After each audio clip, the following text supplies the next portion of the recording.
শীৰ্ষ নেতৃত্বই মন গলাব নোৱাৰিলে বিজেপি নেতা জয়ন্ত কুমাৰ দাসৰ। আনুষ্ঠানিকভাৱে পদত্যাগ ৰাজ্যিক বিজেপিৰ পৰা। দিছপুৰত নিৰ্বাচন খেলিবলৈ সাজু জয়ন্ত কুমাৰ দাস। নিৰ্দলীয় প্ৰাৰ্থী হিচাপে নিৰ্বাচন খেলিব জয়ন্ত কুমাৰ দাসে। সব কথা হ'ল যে আমাৰ যিটো লক্ষ্য আছিল সৰুৰ পৰাই, কাৰণ আমি সৰুতে যেতিয়া ভাৰতীয় জনতা পাৰ্টিৰ সদস্য হৈছিলোঁ তেতিয়া আমি এনেকুৱা এটা পৰিৱেশত সদস্যপদ গ্ৰহণ কৰিছিলোঁ য'ত কেতিয়াও দিল্লী বা দিছপুৰত চৰকাৰ হোৱাৰ পৰিৱেশ নাছিল।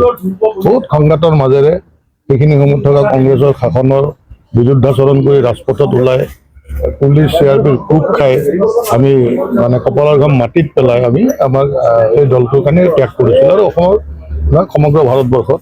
কিন্তু আজি যেতিয়া দেখিলোঁ যে পুনৰবাৰ দোহাৰিল যে এইটো কংগ্ৰেছী হৈ গ'ল গোটেই, আৰু দুৰ্ভাগ্যজনকভাৱে যে অসমৰ হৃদপিণ্ড হ'ল গুৱাহাটীখন। এটা আমি সকলোৱে গুৱাহাটীক লৈ গৌৰৱ কৰোঁ হৃদপিণ্ড। আজি দলে যিটো ধৰণৰ, দল বুলি নকওঁ দেই, মই ভাৰতীয় জনতা পাৰ্টিৰ বিৰুদ্ধে মই এটা শব্দও নকওঁ, মুখ্যমন্ত্ৰীয়ে যিটো কাম কৰিলে যে মোক বা সিদ্ধাৰ্থ বৰ্তনীছ প্ৰাক্তন সভাপতিঘৰক কাণ কাটি কিবাটো এটা জাষ্টিফিকেশ্যন দিব লাগিব, যাৰ বাবে এজন আমাৰ দলৰ জ্যেষ্ঠ কাৰ্যকৰ্তা, নিশ্চিতভাৱে তেওঁৰ প্ৰতি মোৰ শ্ৰদ্ধা আছে, বিজয় গুপ্তাক, অসমৰ হৃদপিণ্ডৰ পৰা এজন বিজয় গুপ্তা ডাঙৰীয়াক প্ৰাৰ্থিত্ব দিলে। কিয়? বিজয় গুপ্তা ইমান ছিনিয়ৰ মানুহ, তেওঁ কিয় ৰাষ্ট্ৰীয় পৰ্যায়ত উপসভাপতি পদ নাযাইছিলে? তেওঁক কিয় ৰাষ্ট্ৰীয় সন্মান দিবহে লাগে? এজন কাৰ্যকৰ্তাক সন্মানহে দিব লাগে। তেওঁকতো ৰাষ্ট্ৰীয় পৰ্যায়ত নতুন কমিটি হৈ আছে, এই মাহৰ ভিতৰত হ'ব নতুন কমিটি, নীতিন নবীন ডাঙৰীয়াৰ লগত এখন নতুন কমিটি হ'ব, তো তাত গোটেই নতুনকৈ দিয়া যাব। কিয় নিদিলে তাতে? অৰ্থাৎ কেৱল মাত্ৰ আমাৰ পুৰণা কাৰ্যকৰ্তা যিসকলে সবলভাৱে সবল স্থিতিত থাকে সেইসকলক মাৰি এক মেৰুদণ্ড নোহোৱা কিছুমানক লৈ এটা পলিটিকেল চিণ্ডিকেট তাৰমানে গঠন কৰাৰ লক্ষ্যৰে আজি এই কামখিনি কৰি আহিছে। আজি সেইকাৰণে মই এজন অসমীয়া হিচাপে মোৰ দলত বিভিন্ন ভাষা ভাষী লোক আছে, প্ৰত্যেক ভাষা ভাষী লোক শ্ৰদ্ধা আৰু সন্মান জনোৱাৰ পিছতো যাৰ য'ত অধিকাৰ বেছি সেই অধিকাৰ অন্তত প্ৰতিফলন হ'ব লাগিব। এনেকুৱা নহয় যে সেই অধিকাৰটো প্ৰতিফলন নহ'ব। আজি অসমীয়াৰ হৃদপিণ্ড প্ৰাণকেন্দ্ৰ স্বৰূপ এটা সমষ্টিত মোৰ এজন জ্যেষ্ঠ কাৰ্যকৰ্তা, তেখেতক দিয়াৰ লগে লগে অসমীয়া সমাজৰ মাজত যি বিৰূপ প্ৰতিক্ৰিয়া সৃষ্টি হৈছে তাৰ ফল কোনে পাব এতিয়া? সেইকাৰণে যে আজি যিটো চলি আছে, মই ইতিমধ্যে মই আমাৰ চৰকাৰী যি এক সুবিধা দিছিল তাৰ বাবে মই মুখ্যমন্ত্ৰীক ধন্যবাদ জ্ঞাপন কৰিছোঁ যে মোক চেয়াৰমেন এটা দিছিল। তাতেও তেওঁ প্ৰথমে যেতিয়া চেয়াৰমেন দিম বুলি কৈছিল উইথ কেবিনেট ৰেংক চেয়াৰমেন দিম বুলি কৈ শেষত মোক ৩৬ নম্বৰত, তাৰমানে মই কেতিয়াও যিটো ৰাজনীতি কৰা নাই, সৰুৰ পৰা ছাত্ৰ সন্থাত আছিলোঁ, সমগ্ৰ অসমৰ প্ৰতিটো জাতি জনগোষ্ঠীৰ বিভিন্ন ধৰ্মাৱলম্বী লোকক লৈ সদৌ ছাত্ৰ সন্থাৰ এজন সাধাৰণ সদস্য আছিলোঁ। আমাৰ ইয়াত থকা যিমান আমাৰ মানে বঙালী, হিন্দু, আমাৰ নেপালী, বিহাৰী, মাৰোৱাৰী সকলো সমাজক লৈ আমাৰ অসমীয়াৰ প্ৰতিটো জাতি জনগোষ্ঠীৰ হৈ কাম কৰি ইমান ডাঙৰ হৈছোঁ, কিন্তু মোক দিলে এনেকুৱা এটা য'ত কোনো কেবিনেট ৰেংকৰ নিদিলে। হ'ব, আমি আপত্তি কৰা নাই, এতিয়াও আপত্তি কৰা নাই। এতিয়া আপত্তি নকৰি তেওঁক ধন্যবাদ জ্ঞাপন কৰি আজি সেই চৰকাৰী চেয়াৰমেনৰ পষ্টৰ পৰা ইতিমধ্যে মই ৰেজিগনেশ্যন দিছোঁ, তাৰে কপি আপোনালোকক দিম। ইতিমধ্যে মোৰ সহযোগীক পঠাইছোঁ আমাৰ ৰাজ্যিক কাৰ্যালয়লৈ। মোৰ এইখিনিও বিশ্বাস নাই তাৰমানে এই কংগ্ৰেছ বিজেপিৰ ওপৰত যে তাতেও কিবা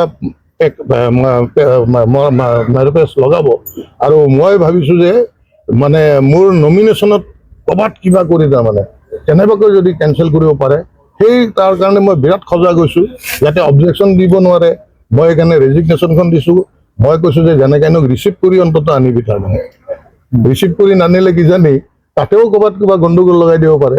আৰু সেইকাৰণে মই আজি মোৰ দুখ লাগিছে যে যিটো দলক জীৱনটো দিলোঁ, কিন্তু ভালো লাগিছে যে এনেকুৱা কংগ্ৰেছী সকলৰ তলত মূৰ তল কৰি নতশিৰ হৈ থকাতকৈ এই যি আমাৰ সমাজৰ কাৰণে জীৱনটো দিছোঁ সেই সমাজৰ হৈ মূৰ দাঙি বুকু থিয় কৰি যাতে খোজকাঢ়ি কাম কৰিব পাৰোঁ। আৰু সেইকাৰণে মই যে ইতিমধ্যে ঘোষণা কৰিছিলোঁ যে আমাৰ দল মই গঠন কৰিম, আৰু সেই দল গঠন কৰাৰ ক্ষেত্ৰতো মই আগবাঢ়িছোঁ। মাত্ৰ এতিয়া সংগঠন এটা ফোনেৰে নহয়, মই জানো। সেইকাৰণে মই আমাৰ যিমান ফোন আহিছে সমগ্ৰ অসমৰ পৰা ফোন আহিছে সকলোকে কৈছোঁ যে নমিনেশ্যনৰ পাৰ্টটো পাৰ হৈ লওক। নমিনেশ্যনৰ পাৰ্টটো পাৰ হোৱাৰ পিছত আমি নতুন দলৰ প্ৰক্ৰিয়াটো আগবঢ়াম আৰু এই দলৰ বিজেপিৰ যি আমি অটল বিহাৰী বাজপেয়ীদেৱৰ আদৰ্শৰে লালকৃষ্ণ আদৰণীদেৱৰ আদৰ্শৰে যি অসমৰ সেই স্বাধীন মানে আমাৰ যি অসম আন্দোলনক সমৰ্থন জনাইছিল সেই আদৰ্শক মই বুকুত বান্ধি সদায় চলিম।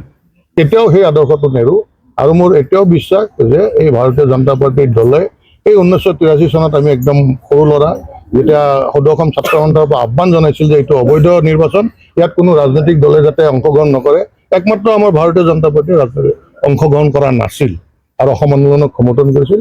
সেই স্থিতিটো ঘূৰাই অনাৰ কাৰণে এজন এই দলৰ আজীৱন সদস্য হিচাপে যি কৰিব লাগে তাৰ বাবে মই ত্যাগ কৰিবলৈ কাম কৰিবলৈ কষ্ট কৰিবলৈ কৰিম। মাত্ৰ যিহেতু মই নিৰ্বাচন খেলিম দলীয় নীতি অনুসৰি, যদি প্ৰাৰ্থিত্ব নাপায় নিৰ্বাচন খেলিব নোৱাৰোঁ। সেইকাৰণে সেই যিটো বাধা, সেই দলীয় বাধাটোক আনুষ্ঠানিকভাৱে মই আজি মোহাৰি পেলালোঁ। তেখেতে এগৰাকী মোৰ ভাল বন্ধু, খুব ভাল বন্ধু, তেওঁলোকৰ লগতো সম্পৰ্ক। ৰাতিপুৱাই আহিছিল আৰু চুচুক চামাককৈ আহিছে, কোনো নাথাকা টাইমত আহিছিল আৰু আহি মই কৈছে আপোনাক কি লাগে কওক। কোনে কৈছে এইটো? মোৰ বন্ধু আৰু মই তেওঁক স্পষ্টভাৱে কৈছোঁ এতিয়াও মোক লাগে টিকেট লাগে, এতিয়াও যিহেতু নমিনেশ্যন ছাবমিট হোৱা নাই, টিকেট দিয়ক। টিকেট দিয়ে যদি তাৰ বাহিৰে মোক কোনো উপঢৌকন তেওঁলোকে ভাবি থকা কোনো ধৰণৰ এনেকুৱা মোক একোৱেই নালাগে। এতিয়া নতুন দল সম্পৰ্কে কওক অলপমান। নতুন দলৰ কিমানমান লোকে আপোনাৰ লগত মই আপোনাক কৈ দিওঁ, নিৰ্বাচনৰ বাবে সাজু ক'ত হৈছোঁ কি হৈছোঁ আজি এইটো নকওঁ। নমিনেশ্যন কাম কেঞ্চেল হোৱাৰ লগে লগে মই এইটো আইডেণ্টিফাই এডভান্স কৰি নিদিওঁ। আগতীয়াকৈ এডভান্স কৰি দিওঁ তেতিয়া তেওঁলোকে তাত বাধাৰ সন্মুখীন হ'ব বুলি মই ভাবোঁ। সেইকাৰণে মই নকওঁ। কিন্তু নমিনেশ্যনৰ পিছদিনাখন আমি ইয়াৰ পৰা ঘোষণা কৰিম যে এইকেইজনৰ আমাৰ দলৰ প্ৰাৰ্থী হিচাপে, কাৰণ তেওঁলোকেতো ইণ্ডিপেণ্ডেণ্ট হিচাপে খেলিবলৈ, মই যেনেকৈ ইণ্ডিপেণ্ডেণ্ট, আৰু মোক মাত্ৰ 1 বছৰ লাগিব। 1 বছৰত শদিয়াৰ পৰা ধুবুৰীলৈ সকলো জিলা কমিটি মই গঠন কৰি দেখাম, আপোনালোকে দেখা পাব। গুৱাহাটীৰ পৰা পূজা দাসৰ ৰিপৰ্ট, প্ৰাতঃ টাইম ডিজিটেল। শদিয়াৰ পৰা ধুবুৰীলৈ, বৰাকৰ পৰা ব্ৰহ্মপুত্ৰলৈ সকলোৰে মাজত চিনাকি এটা নাম প্ৰাতঃ টাইম।